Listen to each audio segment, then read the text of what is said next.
Looking at our world from a theological perspective. This is the Theology Central Podcast, making theology central. Good afternoon, everyone. It is Monday, July the 10th, 2023. It is currently 3:28 p.m. Central Time, and I'm coming to you live from the Theology Central studio located right here in Abilene, Texas. Do you remember? Now, this is going back way back to the olden days, right? Way back to when you used to walk to school 3 miles uphill in the snow, and then you would walk home 3 miles uphill in the snow, even if it was in July, and for some weird reason you were going to school. Okay, way back in the olden days. Do you remember way back in the olden days? Picking up something that was called a newspaper. Do you remember that? Do you remember the newspaper?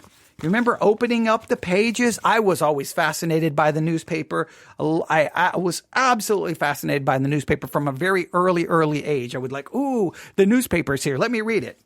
And at the top of the newspaper here in Abilene, Texas, there was a quote that went something along the lines like this: with or without offense, to friend or foe, we tell of the world exactly as it goes. With or without offense, to friend or foe, we tell of the world exactly as it goes. I absolutely adored that quote very early on. So I anytime the newspaper showed up, I was the first one to open it, and I would read it, and I would mark it up, and sometimes I would take like a notebook and then copy things from it. I just loved the newspaper. I just thought it was this really awesome thing. Everything, the news, what was showing in the theaters, the comic strips, everything about it. I loved the newspaper, right? I loved it. And remember, I don't know, this is still way back in the olden days. I think before there was even electricity. At school, you would always have that one class where you would have to go through the newspaper, find one article, and then you'd have to kind of summarize what the article was about. And then maybe you would have to stand up in front of class and tell everyone that my article was on this and and give like kind of a basic summary. So therefore they're doing kind of current events, maybe a little bit like social studies, doing a little public speaking, whatever the reason was. I loved that as well because I got to sit there and look at newspapers, right? So I loved newspapers, right? I loved, did you? Okay. Maybe nobody did, but all right. Then I became a Christian. And I believe the first time I saw it was somewhere in either Bellevue or Papillion, Nebraska. I don't know if it occurred in the church or is with someone's house, but they handed me what appeared to be a newspaper.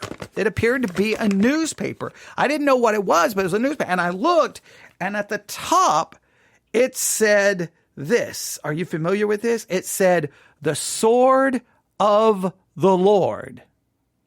The Sword of the Lord newspaper. Now, one, it was awesome because it was a newspaper. And then I started looking, and it had sermons and devotional thoughts and quotes and a crossword puzzle and then news. And I was like, what is this thing called the Sword of the Lord? I was not familiar with it. And then I found out that this Sword of the Lord was really the paper that a lot of independent fundamental Baptists would subscribe to. And it had sermons, sometimes from Charles Haddon Spurgeon, other obviously more pastors that would be more famous within the independent fundamental Baptist world. For some weird reason, they would always quote Charles Haddon Spurgeon, even though he was a Calvinist and they were not. Okay, I digress. But it was the Sword of the Lord. And I read that paper over and over. There's different times, even today, sometimes I get a subscription. Sometimes I'll forget about renewing it. Then I'll get, even in our church library, there is a stack of the Sword of the Lord newspapers. 99% of the church don't care. They're never going to read it. They're never going to touch them. There's one person in the church, if I get new ones, they will read them. They do like the Sword of the Lord. I think everyone else is like, who cares? And I'm like, who cares? This really is kind of the voice of the independent fundamental Baptist world. If you want to know what's going on in that world of independent fundamental Baptist theology, get the Sword of the Lord. You'll at least get some idea what's what's going on? I mean, don't you want to know? And people are like, I don't care. And, and you would say, get a subscription to the Sword of the Lord. And people are like, whatever. So, but I still think it's awesome. And now they do have it in a digital form, but the digital form, I don't, it's either the way you get it. It's like, I didn't like it. Maybe if they had an actual dedicated app and it was easy to read, but I've never, in any other format, I've never really liked it. I do like the paper format. The only problem with the paper format is so many times it shows up in the mail and like there'll be part of the front that'll be just ripped or torn because obviously the mail carrier could care less that it's a paper. They don't try to take care of it. It needs to be in some kind of wrapper is what it really needs to be in, or it needs to be folded up. And I don't know, but so many times it shows up a little bit destroyed, which really bothers me. But I would challenge you to go to the swordoftheLord.com, swordoftheLord.com, and subscribe to the paper, even if it's just for just to see what it is, because some of you may not be familiar with it, never seen one, never touched one, but just for historical purposes, because I can't imagine that it's going to continue much longer. I have a hard time believing the Sword of the Lord paper will be around 5 years from now. I could be wrong, but I just have a hard time believing that. Who knows? Maybe their subscriptions are going up. I have a hard time believing it, but you should subscribe to it as soon as possible, at least for 1 year, just so that you can get one. I think it comes every month. I think it's every month, and you can just see what it's like. I think it's just for historical perspective. Now, the reason I'm mentioning the Sword of the Lord paper is because coming up, July the 17th through July the 20th, there will be the National Sword of the Lord, or I guess we could call it this, the National Sword Conference.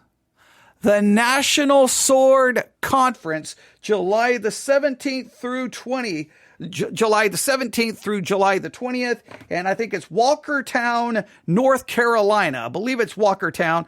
Yeah, Walkertown, North Carolina. Now, if you live in North Carolina and you can go to the conference, you should go just once again to just experience and see what's going on in the world of the independent fundamental Baptist KJV only kind of fundamentalism that's still prevalent, still around in Christianity. Maybe the numbers are much smaller. Maybe they're not near as influential as maybe they once were. Maybe depending on the part of the country you live. But if you're close, you should try to go.